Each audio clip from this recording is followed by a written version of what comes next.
shoots. It's gone. Oh, baby.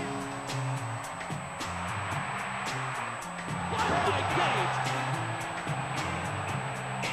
The throw to the plate, not in time.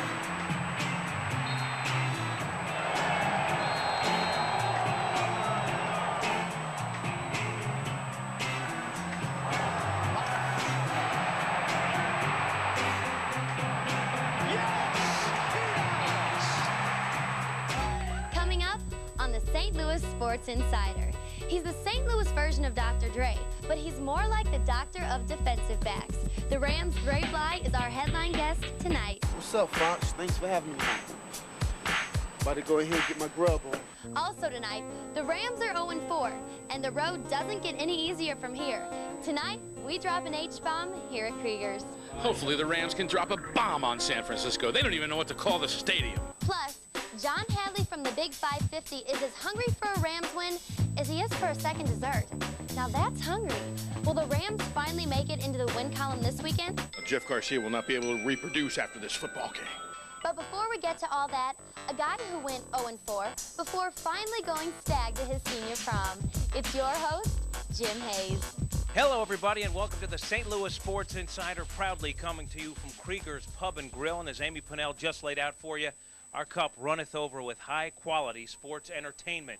We'll get to our guests, but first up, it's our take on the week in sports. We call it Hot or Not. Simply stated, as John Hadley would say, it's who's hot, who's not, and why. And we'll start with the 0-4 Rams not. 0-4. It hurts just saying it. And now it's Jamie Martin leading the charge. The offense remains in disarray. The defense continues to make key mistakes. I'm not saying it's time to stick a fork in them, but the fork certainly is, at the very least, out of the drawer and in sticking position. At the same time, Rams hot. For me, the key to any Rams resurgence would be that the team is sticking together. They are in this case. No one's pointing fingers, no one's ripping anyone, and that's a credit to the leadership on the team, and that's the reason, really the only reason, I think, that this team can get itself back on track. Craig Paquette of the Tigers, not. Craig will be watching his former mates on TV as they hit the postseason. This while Craig just finished up a 106-loss season in Motown, one in which he batted 194, by the way. Would have cost Craig a little cash to stay with the Cards, so he split. Got to be kicking himself right now, don't you think? Hal McRae, not. He just got the old heave-ho by the D-Rays, and I really couldn't care about that, but just by bringing up Hal, I get to show the video of his infamous blow-up as skipper of the Royals. All these niggas step in the pictures. Why the got back for Miller? You think I'm a goddamn fool? I'm tired of all these questions every night. And stay out here. Boy, I just love seeing that, and I love the grub here at Krieger's. As a matter of fact, Vito is standing by with a little sampling. Thanks a lot, Jimbo. Here we are at Krieger's, of course, my place. Love this place. We're going to go ahead and show you guys how to make a Northern Italian turkey sandwich. We'll first make the dressing, and the way we'll do that is olive oil, a little bit of sugar, that's right, sugar, some parsley, some Italian seasoning, go ahead and get some white wine vinegar. You want to mix that all up and throw in some lemon juice, or if you want to do the real stuff, we got lemons right here. Put that into a little bowl, mix it all up, add your diced red peppers, and this sandwich is just unbelievable. It's basic flavors all combined. We'll go ahead and throw some of that in there. You can use sliced turkey. We've got the best turkey here in Krieger's. Or you can use smoked turkey. Throw that in there like that. Stir it all up, and you'll want to chill it. Once you get it chilled, go ahead, and that's what it ends up looking like. Get your bread, slice it up, some good Italian bread, crusted bread. And I think we've got somebody here who wants to give it an interception here. Go ahead and try that out, Dre. Let me know what you think. It's a lot of meat. What do you think? Pretty good, huh? All right, right back at you. That looks pretty good, and the Rams certainly don't at 0-4. The question is, are the Rams really done? We wondered what the fans are thinking. Let's find out. Here's this week's Fan Forum. Are the Rams done? I hope not. Yeah. No, they got a good chance to win 10 games. They done? I think so, man. What about you? Are the Rams done? Yeah, with Warner out. I probably got a little faith in. They might shock us. Are they done? Yeah. We'll get it together eventually. I don't like football. I went to the first World Series in 64, 67, 68, 82, 85, 87, and the Cardinals up for another one. And the Rams, well, I don't know. You know who their starting quarterback is now, don't you? It used to be Kurt Warner, but he broke his finger. Drew Carey. Isn't that the comedian? Yeah. Did you kiss that pink? Make it better? Yeah, if it would make it better. I know 0-4, but still, it's up. I don't know. Somebody's sleeping, they gotta wake up. This little soiree is just getting started. Trying to cover the fastest players in the NFL may just be one of the toughest jobs in all sports. Our first guest makes a living of it. Dre Bly is up next on the St. Louis Sports Insider. The St. Louis Rams are left at 0-4 and without Kurt Warner. Welcome back to the St. Louis Sports Insider and Krieger's Pub and Grill. Our first guest tonight is Rams cornerback Dre Bly. The Rams having a tough time right now, but certainly not because of the play of Mr. Bly. Welcome to the show. 0-4. Right. 0-4. It's got to kill you. It does, but you know, we're professionals, guys, you know, who have won before, you know, went to Super Bowl last year. It's not too much to panic about because, you know, we still in the division. You know, we still haven't lost a division game. And that's a lost season ahead of us. I got to say that in the locker room, you would expect with a team that had such high expectations as the Rams, that after starting at 0-4, there'd be finger pointing and bickering and sniping. I see none of that. It tells me that there's pretty good leadership on this team. I said at the top of the show, and I'll say it to you. Well, it is. You know, I mean, we very much aware that, you know, we can't afford to point the fingers because once you start pointing fingers, then, you know, guys, you know, start getting pointed out and different things start to happen. I mean, we're a team, and we're going to take it as a team. You know, we're not going, you know, point any individuals out and start blaming, you know, one guy. You know, as a team, we haven't played well. And we know if we're going to be, you know, victorious out there on Sundays, you know, we have to step it up as a team. If you look at the season to date, you picked 4, 5, 6 plays that went your way. And you guys might be 4-0 right now. It's really been that close for you. So you have that, and then against Dallas, Kurt Warner goes down. I thought it was a dislocation. It's a broken finger. Were you like, what could go wrong now? Right. Once I saw Kurt come off the field and I saw him looking for the trainer and him grabbing his hand, I'm like, man, I mean, what else can go wrong? You know, just like you just said, you know, it's 4 or 5 plays that makes a difference. And, you know, pretty much all the ball games, you know, we were in had a chance to win and do, you know, good positive things. But, you know, like you said, just 4 or 5 mistakes. And the opposing team, you know, have taken advantage of it, you know, each game. And that's what we have to eliminate. You know, we've been in every game and had our chance to win. But, you know, we have to try to eliminate some of the mistakes, you know, if we want to win, you know, the next game. On a personal level, you're Dre Bly, but you're Dre Bly of the Rams. Can you, as a person, get away from the 0-4? I assume everywhere you go, people are asking you about it. Can you separate that and get some peace in your life? Yeah, I can, you know, but still, you know, it's a shock to the world to see that the Rams are 0-4. You know, just about every conversation, you know, I have with somebody, you know, they mention the fact that, you know, we're 0-4. You know, we're 0-4. You know, we're struggling right now. But still, you know, like I said before, it's early in the season. You know, we have a lot of, you know, a lot of great football players on our team, good football players. So it's not nothing that we can't come back from. You know, I don't plan on being 0 for the year and not plan on being in the playoffs. So, and that's the way the whole team approach is. You know, we plan on being in there at the end of the year. As fans and members of the media who aren't that smart, the media, of course, I mean, look for answers as to how this team can be 0-4. There's a theory thrown out there that maybe you guys miss London Fletcher more than you counted on because of his vocal leadership and his intensity. You think there's any weight to that?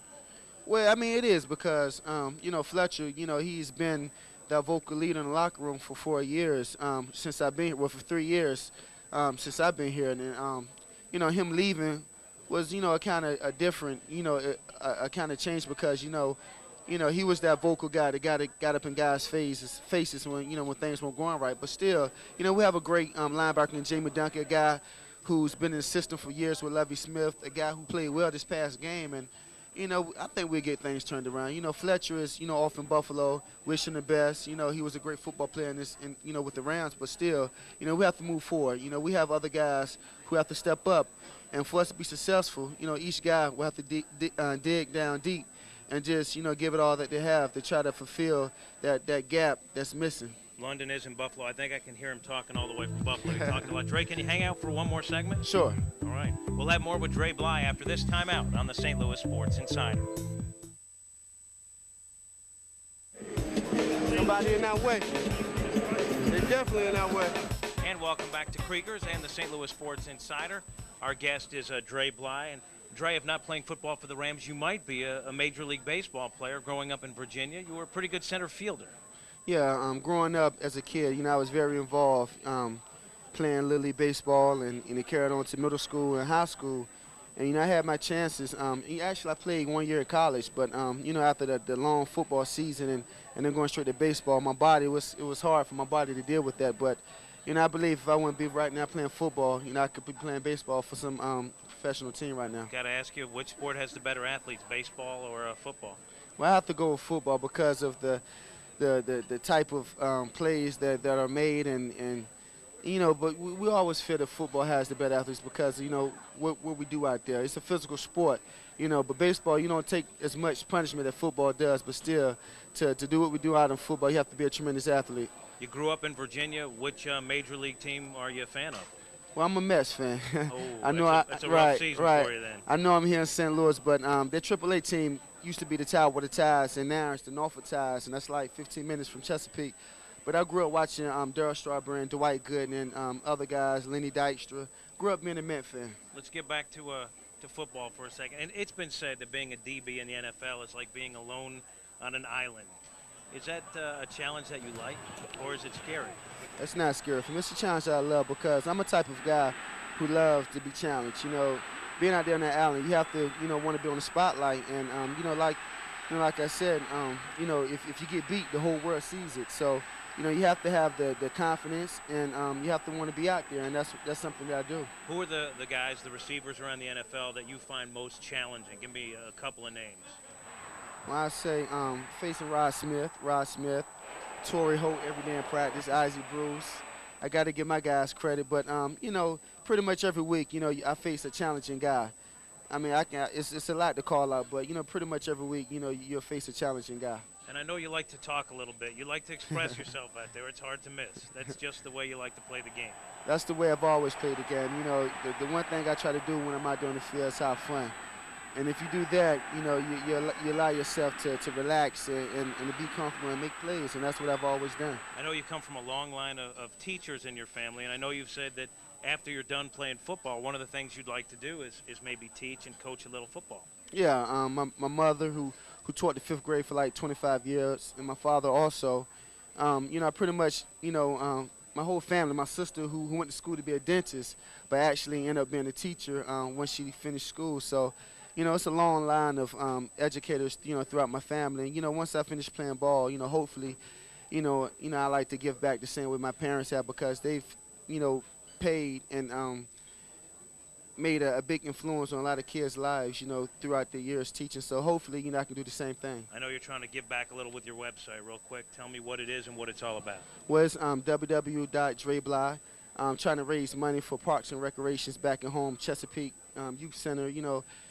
Like, you know, I played Little League Baseball, you know, raise money for uniforms and equipment and stuff like that. So please, you know, time off, you know, log in at www.drebly. And in the meantime, you and the Rams will try to get a win. Greg, thanks for coming on. We know you can turn it around. Thank you. We will. All right, that's Dre Bly. Still plenty to get to on this edition of the St. Louis Sports Insider. Our next guest can tell you how many rushing yards Marshall Faulk ran for in the 3rd game of the '99 season and exactly who tackled him. I'd say this guy either knows a lot about the Rams or just has too much time on his hands. Howard Balzer is up next on the St. Louis Sports Insider.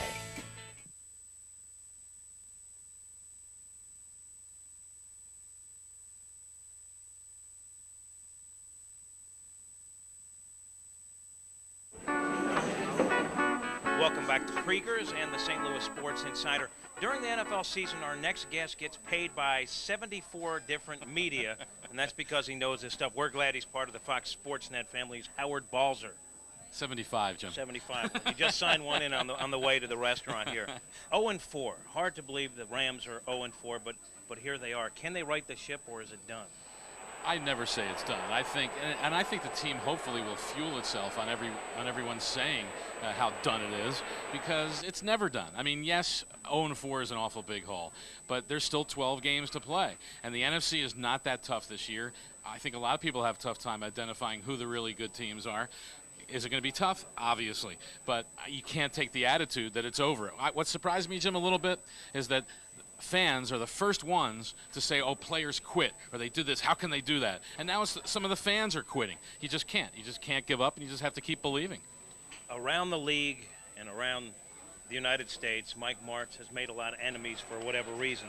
Almost like they have been sitting back and waiting for this to happen, and now they can rip on Martz. Is he accountable for how much of this? Oh, I don't know if you can say how much. You can't put a percentage. I mean, but he's hey, the leader. We're paying you big bucks. Figure it out. You want a percent? I mean, I've always thought the coach a lot of times gets too much credit when a team does well and probably too much blame when a team doesn't. Same with the quarterback. But the coach is the leader. He has to find a way to push the right buttons to get this team to focus, to concentrate, to make plays when they have to make those key plays and key opportunities, what the Rams did for the last 3 years. I do wonder, and I think we've all wondered this, is Mike Martz is the offensive coordinator, really? How much is he the head coach? During games, he walks up and down the sidelines, hardly interaction with the rest of the team. We wondered that when they were winning and didn't talk about it that much. Now it becomes more of an issue. So he's definitely accountable. Everybody is accountable when a team doesn't do well. He's got Lovie Smith on the defensive side, and I think that's in pretty good hands. Talk about Jamie Martin. It's now his team. It's a little ironic, too, you're saying. It's very ironic because in 1997, Jamie Martin was released because the offensive coordinator then, Jerry Rome, brought in his own guy, Will Fuhrer, who was just an average run-of-the-mill quarterback. Coaches argued about it, but Dick Vermeil, first year, went with his offensive coordinator, and Will Fuhrer made the team. The next year, of course, Kurt Warner came in and beat out Will Fuhrer in another argument among the coaching staff. Oh, I wonder if Jamie Martin had won that job in '97, would Kurt Warner have beat him out? I don't know if he would have, considering his background. So it is a little irony. He only has one start in his career, but he's got an opportunity now to lift this team. And a lot of times teams will rally around a guy when you have a situation like this. Well, he'll have to start lifting this weekend in San Francisco. The Rams have owned the Niners, but for a team trying to get well, that's not a good place to play. It's not a good place, but and the 49ers are smelling blood. I mean, you know that now. But there's also a case of, will they be overconfident? Steve Mariucci has been telling his team all week, don't be overconfident. Remember a few years ago, the 49ers came into St. Louis with Steve Young hurt, and they won with Jim Druckenmiller at quarterback, and no one could figure out how that happened. So I think the Rams, they have to go into this game just loosey-goosey, go in and just play football, and they've got a shot, because the 49ers really have been off to a little struggling beginning with their offense. Howard Balzer, our guy in the know when it comes to matters around the NFL. Still plenty to go on this edition of the St. Louis Sports Insider. If we were keeping score on this show, our next guest would be undefeated. Against this guy, the Buffalo Chicken Strips didn't stand a chance. John Hadley is up for some more Rams talk on the St. Louis Sports Insider. Jamie Martin at the controls of this high-powered offense. At least high-powered coming into this year. Once again, welcome back to the St. Louis Sports Insider, proudly coming to you from Krieger's Pub and Grill. Our next guest, well, you hear him on the Big 550. You see him right here on Fox Sports Net. He is John Hadley. Did not bring his razor, but I think he brought his hammer, and he's going to drop it on the Rams a little bit. Well, I mean, when you get right Simply down... stated? Simply stated, that's a fact. I'm vacillating on this whole facial hair thing. Isaac Bruce, we all love him, hasn't really stepped up this year, and you're going to take him to task. Well, I'm not going to take him to task. I mean, simply Isaac Bruce needs to be a factor in this offense if they're going to be successful. I continue to hear people making excuses for him. Oh, he's being double covered. When was the last time Ike Bruce wasn't double covered? You know what? They're hitting him. They're physical with him. So what? You have to find a way to get open. You have to find a way to battle. You have to find a way to be a force in this offense. If not, the onus falls strictly on the shoulders of Torrey Holt with this passing game, and without the emergence of a third receiver, it's too much to overcome. Next on my list of things for you to rip is the offensive line. I thought the O-line played pretty well against Dallas. I thought they pass protected for Jamie Martin pretty well. But you're going to drop the hammer anyway. No, I mean, I said yesterday on the Big 550. Got to remember they didn't have Orlando Pace. I know this. John St. Clair's coming along nicely. Oh, please. You guys in this John St. Clair's coming along nicely stuff. Hey, look, John St. Clair is still extraordinarily young. But the fact of the matter is, And he's coming still along. very mediocre at best. Mediocre, At best, but he's look, mediocre. Look where he came from at the start What of do the you mean, season. He look was a where he came disaster. from? He was a What do you- disaster. Now he's okay. No, he's not much more than what he was before. He's just a guy. But when you take into account that Adam Timmerman's playing healthy, when you're taking into account that Orlando Pace is not there, and Orlando Pace was playing pitiful to begin with. This is the worst I've ever seen Orlando Pace play. I don't know what's up with that dude. Let's talk about the defense a little bit. You're disappointed by Lovie Smith. Well, no, I'm not I did take a shot at you. I know it didn't dawn on you yet. I'm not disappointed by Lovie Smith. No, you're simply saying that I'm not that talented, but that I just work hard. I think that's a compliment. Working hard nowadays is something you don't see. I take that as a compliment. I almost gave you a kiss. But let me tell you something right now. It's not just Lovie Smith. I'm simply saying everybody wants to point the finger at Mike Martz. You know, I talked about Mike Martz and some of his flaws. I talked about Mike Martz, the time manager, Mike Martz and his power trip last year. I talked about it on Fox Sports Midwest. The only difference is nobody else had the scoop. Nobody else had the inside info. So everybody told me I was crazy. Now it's vogue to do it. Let me tell you something right now. Mike Martz is not the only problem with this football team, especially if you look at the coaching staff. The offensive line's falling apart. What about Hannafin and Masco? The defense have given up late drives in 3 games. They did in the Super Bowl. What about Lovie Smith? The linebacking core is atrocious this year. What about Holochek? I mean, when you get right down to it, the coaching staff in general isn't getting the job done, just like the players aren't getting the job done. John, simmer down. The show is almost over, and it's time to eat, and we made it through. And that's a good thing here at Krieger's, folks. Bye-bye now. That's all the time we have for this edition of the St. Louis Sports Insider. For Amy Pinnell, Dre Bly, Howard Balzer, and, of course, John Hadley, I'm Jim Hayes saying thanks for watching. See you next time. Fox, thanks for having me. Don't give up on the Rams because 0-4 is a long season. A lot of football left. We still haven't played a division game. We still have a chance. We're still the greatest show, so don't give up. Bye. Thanks.